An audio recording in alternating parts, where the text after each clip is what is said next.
আচ্ছা, সত্যি করে বলুন তো, আপনি এই প্রাণীটিকে আগে কোনোদিন দেখেছেন? আসলে জাপানে একটা এক্সপেরিমেন্ট করার জন্য শূকরের মধ্যে একজন মানুষের শরীরকে ইমপ্লান্ট করা হয়। এমনিতে তো এই ধরনের কাজ সারা দুনিয়াতে ব্যান রয়েছে, শুধুমাত্র জাপান ছাড়া। এই ধরনের শূকরগুলিতে হিউম্যান টিস্যুস, হিউম্যান মাসেল, এমনকি হিউম্যান অর্গ্যানও থাকতে পারে। আপনি শূকরগুলিকে অর্ধেক মানুষ এবং অর্ধেক শূকর বলতে পারেন। হিউম্যান এবং শূকরের হাইব্রিড হওয়ার মানে এটা নয় যে সেই শূকরগুলি মানুষের মতো দেখতে হবে। প্রফেসর হিরোমিক্সিও নাকাউচি এই পদ্ধতিটিকে একটা বিশেষ কাজের জন্য বানিয়েছিলেন। তিনি বলেন, মানুষ এবং শূকরের জিনের মধ্যে অনেক কম ডিফারেন্স রয়েছে, এমনকি মানুষ ও শূকরের অর্গান ফাংশনগুলিও অনেকটা সিমিলার। এই ধরনের শূকরগুলির যখন বাচ্চা হয় তখন সেগুলিকে দেখতে সাধারণ শূকরের মতোই, কিন্তু তাদের ভেতরের অর্গানগুলি ফাংশন অনেকটা মানুষের মতোই করে। আপনি জেনে অবাক হয়ে যাবেন, সায়েন্টিস্টরা এটা দেখেছিল যে হিউম্যান সেলকে কোনো পশুর সেলে কি মেশানো যায়। যখন এই শূকরগুলিতে হিউম্যান সেল মেশানো হয়, তার জন্য এরা সাধারণ শূকরের থেকে বেশি অ্যাক্টিভ এবং অ্যাগ্রেসিভ হয়ে যায়। এবং এটাও নোট করা হয় যে এই শূকরগুলো যে কোনো রোগের বিরুদ্ধে অ্যান্টিবডি বানাতে পারে নিজেদের শরীরের মধ্যে। এই ধরনের বহু এক্সপেরিমেন্ট বিজ্ঞানীরা সারা বিশ্ব জুড়ে করতেই থাকে। যেমন আপনি এই প্রাণীটিকে দেখুন, নাম হচ্ছে লাইগার। সত্যি এই প্রাণীটি দেখতে অনেক বড় এবং ভয়ানক, তাই না? আসলে আপনাদের জানিয়ে রাখবো, এটা হলো মেল লায়ন আর ফিমেল টাইগারের হাইব্রিড একটা প্রাণী। তার মানে লাইগার পৃথিবীর দুটি সবচেয়ে ভয়ানক জীবজন্তুকে মিশিয়ে তৈরি করা হয়েছে।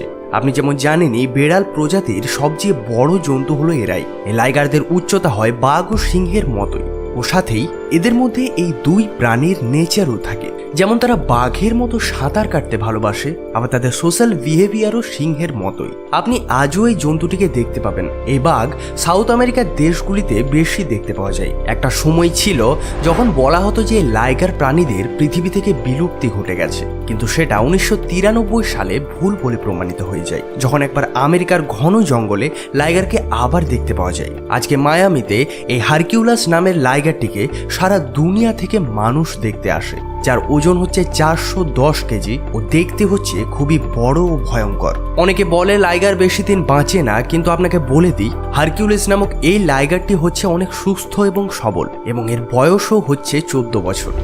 এরপর ওয়ালফিন। এই প্রাণীটি তৈরি হয়েছে ডলফিন এবং হোয়েল বা তিমির মিশ্রণে। এদের সম্বন্ধে লোক তখন জানতে পারে যখন একবার ইংল্যান্ডের লিভারপুল সিটির একটা চিড়িয়াখানাতে এই প্রাণীটিকে দেখতে পাওয়া যায়। বলা হয় এরা খুব অ্যাক্টিভ, তবে এরা অতটাও ডলফিনের মতো ফ্রেন্ডলি নয়। কিছু কিছু সময় এরা মানুষের ওপরও হামলা করে দেয় এবং তার পিছন ছাড়ে না। একবার এরা নিজেদের কেয়ারটেকারের ওপরও হামলা করে দিয়েছিল।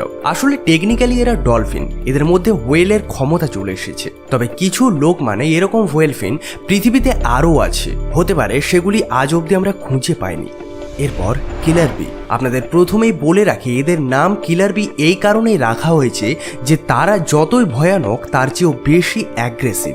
একটা এস্টিমেশনের অনুযায়ী আমেরিকাতে প্রতি বছর এদের হামলাতে 2 জন করে মানুষ মারা যায়। এদের ব্যাপারে এটা বলা হয় যে 1957 সালে সাউথ আফ্রিকাতে পাওয়া যে একটা বিয়ের প্রজাতিকে ইউরোপের একটা বিয়ের প্রজাতির সাথে ক্রস ব্রিড করে এই কিলার বিদের সৃষ্টি করা হয়েছিল। আসলে এদেরকে তৈরি করার পিছনের কনসেপ্টটা ক্লিয়ার ছিল। এরা এমন ধরনেরই বি তৈরি হবে যে পৃথিবীতে সবচেয়ে বেশি মধু এরাই কালেক্ট করতে পারবে। ইউরোপের বিজ্ঞানীরা এই কিলার বিকে বানিয়ে সফল হয়। এরা মধু তো অনেক বেশি দেয়। এদের যখন রাগ হয় তখন পরিস্থিতি খুব খারাপ হতে পারে, কারণ এরাও অন্যান্য মৌমাছিদের মতোই গ্রুপ অ্যাট্যাক করার জন্য বিখ্যাত। এরপর সুপার কাউ। এই সুপার কাউ বেলজিয়ামের একটা প্রজাতি। এই প্রজাতির গরুকে 1800 শতকে বানানো হয়েছিল, যখন বেলজিয়ামের কৃষক ও সেখানকার বিজ্ঞানীরা একটা নেটিভ গরুর প্রজাতিকে বানাবে ভাবে যাদের শিংগুলি ছোট হবে এবং দুধ অনেক বেশি দেবে। তাই তারা সব ধরনের ভ্যারাইটির ক্যাটেল নিয়ে আসে এবং তাদের ব্রিড করায়। ওই রকম ভাবেই তৈরি হয় সুপার কাউ। নর্মাল গরুর তুলনায় এদের শরীরের মাসেল হয় 20% বেশি এবং এরা দুধও অনেক বেশি পরিমাণে দেয়। এরপর হিউম্যান চিম্প্যাঞ্জি হাইব্রিড। 1976-এ চীনের 2 বিজ্ঞানী সব থেকে উন্নত ক্রস ব্রিড বানানোর চেষ্টা করে। আপনাদের বলে দিই, এরা চীনের চিম্প্যাঞ্জি আর মানুষ মিলিয়ে হিউম্যান চিম্প্যাঞ্জি বানানোর চেষ্টা করে। তাদের দাবি তারা অনেকটাই সফলও হয়েছিল, কিন্তু তখন এমন কিছু ঘটনা ঘটেছিল যা তাদের কন্ট্রোলের বাইরে চলে যায়। এরা একটা মেল হিউম্যান স্পার্ম চিম্প্যাঞ্জির মধ্যে ক্রস করায়। চিম্প্যাঞ্জিও 3 মাসের প্রেগনেন্ট ছিল। তারা ভাবছিল মানুষ এবং চিম্প্যাঞ্জির এই মিক্স যে প্রাণীটি তৈরি হবে এরা নর্মাল চিম্প্যাঞ্জির থেকে বেশি পরিমাণে বুদ্ধিমান হবে। তবে এরকমও হতে পারে যে এরা দেখতে হবে মানুষের মতোই। পরিণাম কি হবে কারোরই জানা ছিল না। চীনের এই বিজ্ঞানীরা এই কাজে অনেক উৎসাহিত ছিল। তারা ভাবছিল এই প্রাণীটি যদি মানুষের মতোই বেরিয়ে যায় তাহলে তারা তাকে চাকর হিসেবে রেখে নেবে। এই হিউম্যান জিকে তারা ড্রাইভিং শিখিয়ে অ্যাজ এ ড্রাইভারও রাখতে পারে। আবার এসব কথা যদি বাদই দেওয়া হয় তাহলে স্পেস রিসার্চের জন্য এই হিউম্যান জিকে স্পেসে পাঠানো যেতে পারে। কিন্তু যাই হোক, সেখানকার লোকাল মানুষেরা এই ব্যাপারে জেনে যায় এবং তাদের পুরো ল্যাবটি জ্বালিয়ে দেয়। যখন এই খবরটি পুরো দেশে ছড়িয়ে পড়ে সমগ্র দেশে হইচই পড়ে যায়। আপনাদের জানিয়ে রাখবো খুবই দুঃখের কথা, তখন সে মা চিম্প্যাঞ্জিটি যে প্রেগনেন্ট ছিল সেও সেই আগুনে মারা পড়ে। এরপর চীনেই 1970 সালে আরও এই ধরনের একটা প্রচেষ্টা করা হয়েছিল, তবে পলিটিক্যাল প্রেসারের জন্য এটাও বন্ধ হয়ে যায়। এরপর ক্যাম্পস, আপনাদের জানিয়ে রাখবো এদের ব্রিডিং দুবাইয়ে শুরু করা হয়েছিল, যেখানে মেল উটের স্পার্ম একটা ফিমেল লামার মধ্যে ইনজেক্ট করা হয়। আপনাদের জানিয়ে রাখবো লামা হচ্ছে এমনই একটা প্রাণী যারা অনেকটা উটের মতোই দেখতে, তবে উটের থেকে হয় এরা অনেক ছোট এবং কিউট। অনেকে তো লামা নিজেদের বাড়িতে অ্যাজ এ পেট হিসেবে পোষমান করে রাখে। বিজ্ঞানীদের উদ্দেশ্য ছিল যে এই লামার ভেতর থেকে যে উটের বাচ্চাটি বেরিয়ে আসবে সেটা হবে অনেক শক্তিশালী। তবে এক্সপেরিমেন্ট সফল হয় না, এর কারণ দুটি আলাদা আলাদা বডির রিয়াকশন। তবে যাই হোক, সায়েন্টিস্টরা আর্টিফিশিয়াল ব্রিডিং করে এই ক্যাম্পসদের আজকে তৈরি করেছে। আজ পৃথিবীতে মোট 6টি ক্যাম্পস রয়েছে ও দেখতে এরা হয় অনেক সুন্দর। আপনাদের জানিয়ে রাখবো প্রথমবার যখন এদের ক্রস ব্রিড করা হয়েছিল তখন এই প্রসেসটি সফল হয়নি। বিজ্ঞানীরা এক্সপেক্ট করছিল যে তারা উটের মতো একটা শক্তিশালী জন্তুকে তৈরি করবে, কিন্তু প্রথমবারে এমনটা কিছুই হয়নি। তবে যাই হোক, এখন লামা এবং ক্যামেলের ক্রস ব্রিড পুরোপুরি বন্ধ রয়েছে।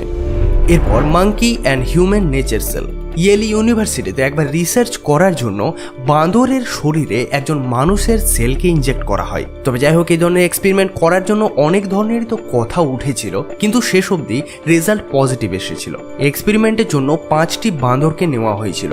আসলে যে বাঁদরগুলি মেন্টাল রোগে ভুগছিল তাদের।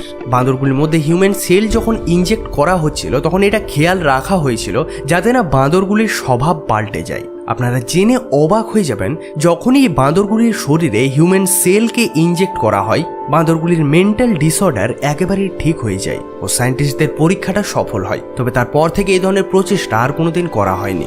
দ্য র্যাবিট ম্যান ড্রোন, আপনাদের জানিয়ে রাখবো প্রথমবারের জন্য মানুষের ক্রস ব্রিডে কোনো জন্তুর যখন জন্ম হয়েছিল সেটা ছিল 2003 সালে। এর আগে আমেরিকা এবং ইংল্যান্ডের সায়েন্টিস্টরা এই প্রচেষ্টা করেছিল কিন্তু সক্ষম হয়নি। আসলে 2003-এ চীনের একজন রিসার্চার সফল হন যখন তারা মানুষ এবং খরগোশের একটা ব্রিড তৈরি করে। চীনের সরকার এই কথাটা ততদিন প্রকাশ করেনি যতদিন না এটার রেজাল্ট আসে। এই ব্রিডটায় বেশিরভাগ সেলস মানুষের ছিল, কিন্তু কিছু পোর্শন ছিল যেটা ছিল খরগোশের। জন্তুটি যখন তৈরি হয়েছিল তখন লজিক্যালি একে সায়েন্টিস্টরা মানুষের বাচ্চাই বলতে থাকে। তবে একটা অদ্ভুত ব্যাপার, চীনের সায়েন্টিস্টরা কি ভেবেছিল জানি না, আসলে জীবটির জন্মানোর 3 দিন পরে এটাকে মেরে ফেলা হয়। কারণটা আজ অব্দি জানা যায়নি।